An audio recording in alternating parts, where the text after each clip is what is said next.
Welcome back to your favorite comedy finance channel. Don't forget to like, share, subscribe. I have Robert Mao himself of ArcBlock.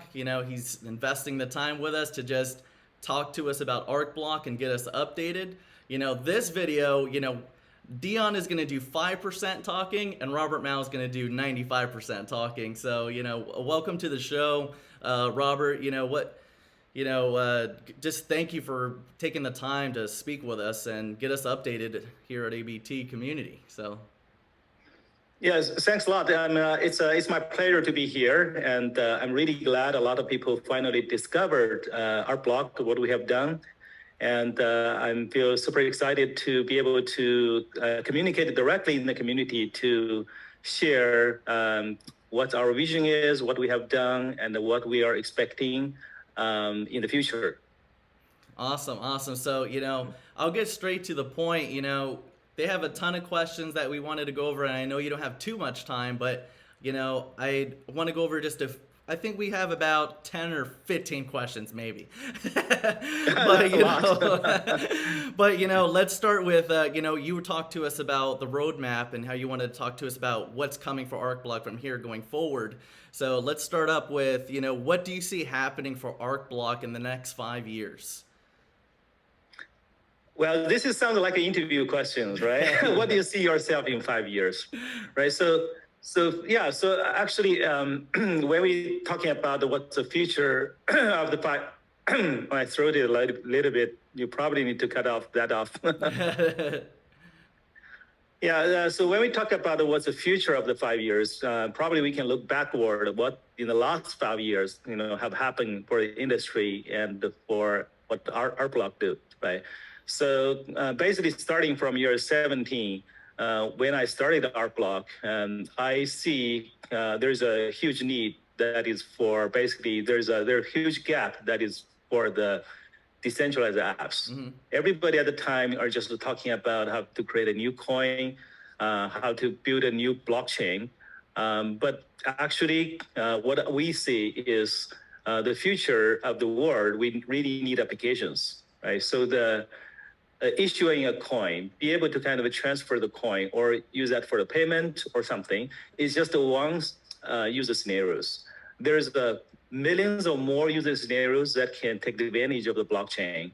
And so this is a huge missing part. And this has a way much bigger opportunity to grow up a lot of innovations, right? So from that time on, we decided that for our block, we need to be a platform to enable the developers. If the developers they want to build a new innovative blockchain applications or build application, not necessarily on the blockchain, but to take advantage of the blockchain, distributed ledger technology, they don't need to start everything from scratch, right? So they need a foundation to work on.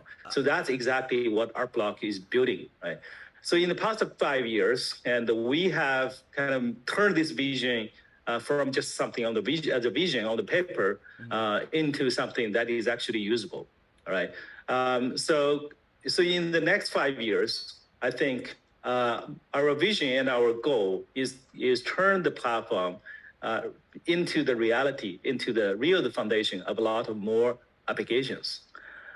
It's basically like in the past 5 years, there's a vision, and then we build this vision into something for real, but we still need the ecosystem to grow on top of it, right? In the next 5 years, I wish we are going to 100% focus on how to grow this ecosystem. That is basically how to find more partners, how to enable more builders to build the apps on the platform. And I saw that on your 2022 where, in your roadmap, it was more about becoming a DAO, becoming where it's decentralized, where people just start using the platform, building on it. And before I go further on that, I don't want to forget, you were saying where admins don't have to get blockchain locked up anymore when they have interoperable platform. And I think that's where, ArcBlock brings so much value, because even within our community, we hate migrations. We hate seeing one marketplace go dead and then something else reboot. And I like how yours offers the ability for the admin not to get locked up into one ecosystem. And if they see something that's going to work greater for their product or what their platform needs to be, they could just easily use your technology to go and use the other blockchain that enables what they need for their business. So I like that you're giving freedom back to the crypto space, because blockchain lockup for an admin, you have to make your decision right then and there. What are you going to do? You know what I'm saying? What if there's something that could work greater for what you're delivering as a product or a service? So I've always liked that about ArcBlock a lot. Now, I did want to ask you just about just some of the different features on ArcBlock, like the 100,000 transactions per second. Can you tell us more about some of the features like the blockchain creator under 60 seconds? The fact that you could interoperate between like 10,000 blockchains, things of that nature. Can you talk to us more about that? Well, so that part, I understand that you mentioned something that we phrased this kind of a concept called a blockchain network, right? So that was where we have this kind of a concept and idea. That was in year 2019. This is still kind of like a very new concept, but right now today, if you look at the whole blockchain, it's a network. On the Ethereum, there's many layer twos, there are roll-ups. So essentially, that's already many different type of blockchain technology has been able to connect with each other as a blockchain network. Right? So during that time, we created one of the framework we call the Forge framework. So the Forge framework, the concept is basically you can create a new blockchain on top of this framework quickly.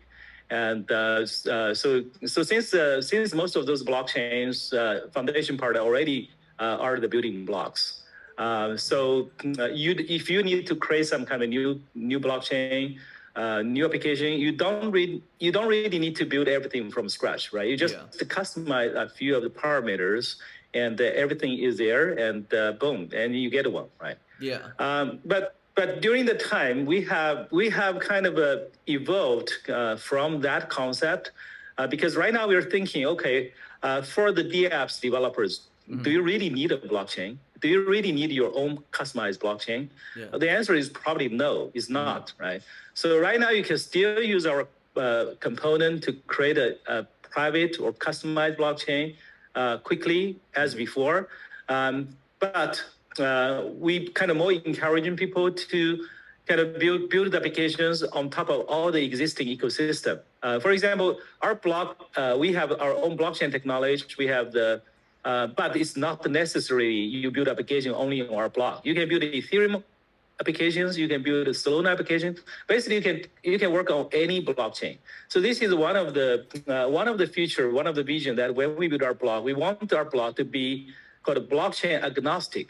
Yeah. Which is basically, hey, you just build a blockchain application, you build a DApp application, and you don't need to get the locked in on certain blockchain. You should be able to have this application talk to different blockchain or talk to many different blockchains simultaneously.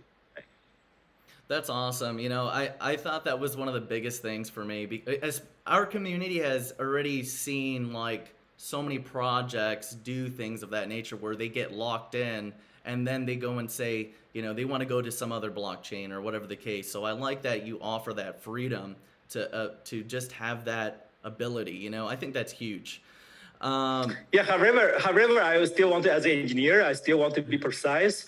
Don't get overexcited. To be able kind of not to locked in is not the magic that you use a platform and then boom, you can freely go away, right? No, absolutely. I like how you're tackling both markets. Yeah, like you have that ability to, we have the crypto space that wants to use your platform, but I like how you make it easier for even the average person that's not even in this space to use your platform and build apps. I think that's an even broader marketplace than just the crypto space, because now you have best of both worlds. You could have both worlds learning together, and that will ultimately bring more user base, more and probably an easier user experience, I would say. Now, can you tell us more about ETH and Bitcoin off-chain logic? Can you repeat that question? What do you means the off-chain logic of that? So when you have the off-chain logic for Bitcoin and ETH, it shows here in this. Here, give me 1 sec. I could pull it up. I think in your graphs, it's called foreign chain supported. That's what it would be called on your graphs. It says foreign chain supported Bitcoin and ETH. Okay, yeah. So basically, let me explain a little bit about the our blocks architect first, and then it will be easier to answer that questions, right? Mm-hmm. So our block is basically our block has 4 major pillars, or you can call that the 4 major layers. Mm-hmm. Each of the layers try to solve a slightly different but related problem, right? Mm-hmm. The foundation, very much foundation layer, is a DID, decentralized identity, right? So this is our foundation layers. So the goal for this layer is try to, first of all, is try to ensure every user have the full control of their identity, of their data, and their digital assets, right? So the decentralized identity right now, so there's a small group of companies and people are working on the decentralized identity. And recently, one of the decentralized identities protocol, DID core, has become a W3C recommendation, which is a big thing. So for the DID, matter of fact, the DID is not directly related to blockchain. You can totally build something with a decentralized identity to let the user control their own data without using blockchain technology, right? So this is our foundation layer. That's awesome. On top of this foundation, we call it blocklet. There's a layer we call it blocklet. So if you look at our blocks website, you will see a lot of the articles or documents related to the blocklet. Blocklet is our computing layer. Because when you're building application, right, you always need the computing. The computing, basically like your computer, your servers, it needs some computer to sit there to do something. So the blocklet is a computing layer for our whole architect. So again, the blocklet itself is not tightly related to the blockchain itself. It's more kind of a concept of a modern cloud computing, right? So we believe that today is already, or in the future, the cloud computing is more becoming kind of utilities companies, right? It's like your electricities, like your water supplies. Yeah. Cloud computing is basically, it's basically like utilities, right? Mm-hmm. But then build on top of the cloud computing, it's possible to build a new layer. So this layer become cloud agnostic, right? So that's in that part, that is blocklet. That's awesome. So on top of the blocklet, right, there's a third layer. On top of the blocklet, you can build any kind of applications or any kind of computing layers. So we put the blockchain and the storage on this layer, right? So that's basically our third layer. So on this layer, you can talk to Ethereum. You can even run an Ethereum node as a blocklet on the our block platform, right? You can run a Solana node, Ethereum node, or any other blockchain node on top of on this layer. So that basically means when we are talking, so your question is about the on-chain and off-chain, right? So the on-chain and off-chain, concept is kind of like a debatable concept for a long time, but right now, more people realize that the blockchain is not the design for everything. You cannot put everything, all the data, all your computing on the blockchain, because blockchain is a very, very expensive storage, and today's blockchain is still very, very slow compared to all those kind of cloud computing, other resources, right? Mm-hmm. You cannot put everything on top of the blockchain, so that's why you need off-chain. So for example, a typical way right now today, people may understand that we will not use a blockchain to store a large amount of data, but instead we put large amount of data on a traditional storage or a decentralized storage, but then we can put some kind of a verification data on the blockchain. So the reason why you put on the blockchain for those verification is ensure those data are verifiable. Even some data has been corrupted or somebody tried to kind of mute those data. Then if you compare with the signature on the blockchain, you can quickly find out, okay, sure, this data has been changed. This data is not authentic, right? So that's how it works. Gotcha. So same thing, for example, right now, for example, for Ethereum's a very popular concept like layer 2. You can imagine like layer 1 is actually is on-chain, but layer 2 compared to the Ethereum itself is off-chain, is all the off-chain data and off-chain logic. However, layer 2 is specifically designed that they have some kind of a special mechanism that you can directly verify from the layer 1. So that basically, so those layer 2 design can take advantage of the security design of the layer 1 to ensure that the data, even they're off-chain, they're still verifiable. And while they can also achieve better performance, lower cost. And recently, you probably see that Vitalik just published a paper about talking about the layer 3. I did see that. He said they're practically useless. There's only so far you could stack. Yeah, he just published this layer 3 article, and it's pretty interesting because in computer science, there's a joke, but it's also a fact, right? You can always add a new layer of indirection to solve a problem. So basically that's you can see. So a lot of computer system, include blockchain, include our block, we're basically like layered cakes. You build a foundation, and on top of that foundation, you build another layer, and then you build another layer, right? So when you layer different things, on each of the layer, you can focus on one thing, right? For example, for the art blocks, 4 layers is a DID, blocklet, blockchain storage, and then on the top of that is applications. So for the developers, for most of them, they only need to focus on the top layer, which is applications. You don't need to worry about, hey, how do I create DID? What is the protocol of the DID? No, you don't need to worry about it. We already have library. We already have frameworks already there, right? How do I connect to the Ethereum? How do I use different blockchains? You don't need to build that again, right? Because on our blockchain and storage layer, you have already solved those problems for you. Right. So when the developer finally have the application, how to deploy those applications, how to ensure those applications can be deployed in a decentralized way, so that our block layer has been taken care of. So application developers, they only need to focus on, hey, how do I create the kicking ass applications? How do I focus on the area I really want to solve this problem? So that's basically how it works. And hopefully that also answered the questions. No, I think it does perfectly, and before we go further on questions, let's make you human for 1 second, like, how long did it take you to learn English when you came out? Because you weren't originally from here, right? From the U.S. Yeah, originally from China. And we at the time we learned English from the high school.